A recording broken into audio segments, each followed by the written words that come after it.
정영택 목사의 사순절 메시지입니다. 오늘 말씀은 누가복음 9장 1절에서 6절 말씀입니다.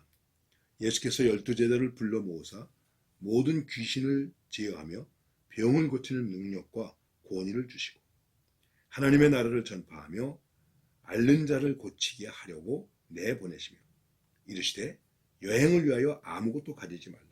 지팡이나 배낭이나 양식이나 돈이나 두보롯을 가지지 말며 어느 집에 들어가든지 거기서 머물다가 거기서 떠나라. 누구든지 너희를 영접하지 아니하거든 그 성에서 떠날 때에 너희 발에서 먼지를 털어버려 그들에게 증거를 삼으라 하시니 제자들이 나가 마을에 두루다니며 곳곳에 복음을 전하며 병을 고치더라. 오늘 찬송은 377장 예수 따라가며 하는 찬양이 되겠습니다. 지금 사순절의 핵심 메시지가 그 키 컨셉이 나는 죽고 예수는 살고입니다.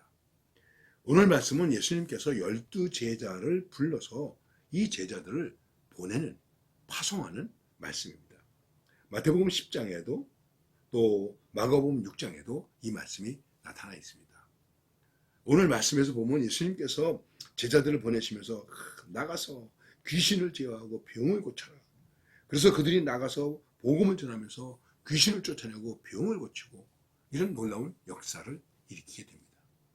여러분, 얼마나 놀라운 일이겠습니까? 자랑스러운 일이겠습니까? 귀신을 쫓아내고 병을 고치고.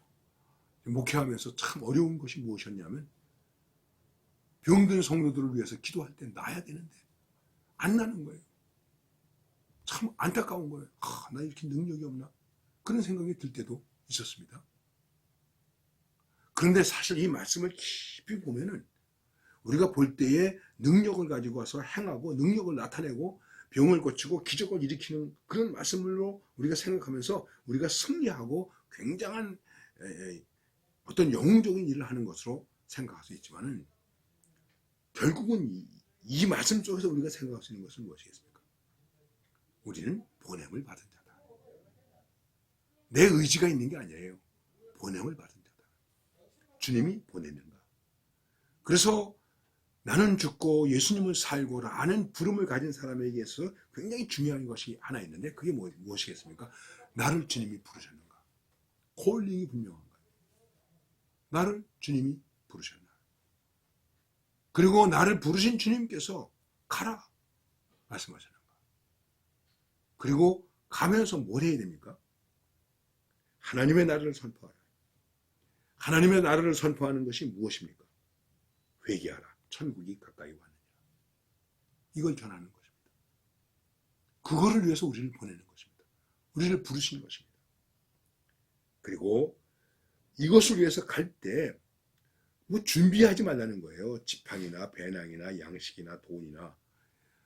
우리는 많은 하나님의 일을 할 때 늘 이 얘기를 많이 합니다. 예산이 없다. 돈이 없다는 거죠.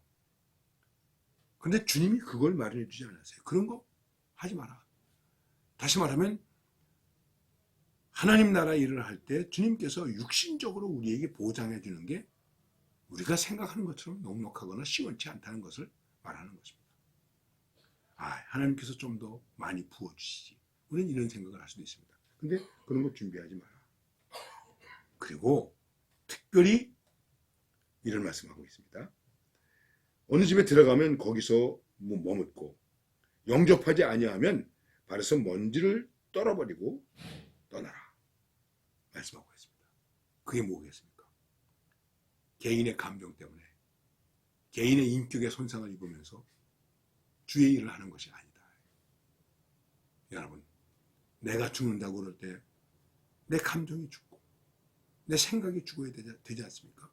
마음속에서 그런 생각이 나타날 수 있겠죠. 내가 너보다 못한 게 뭐가 있는데 내가 여기서 머리를 숙여야 되나? 내가 이걸 참아야 되나? 그냥 한번 뒤집어 엎어버릴까? 이런 생각을 할 수 있겠죠. 그러한 비인격적이고 감정적인 것을 털어버리세요. 그래야 주님을 위해서 죽을 수 있습니다. 그리고 그렇게 해야 주님을 위해서 죽게 되고 그 죽음이 깨끗한 것입니다. 중요한 것은 오늘 여러분과 저는 부름을 받은 사람입니다.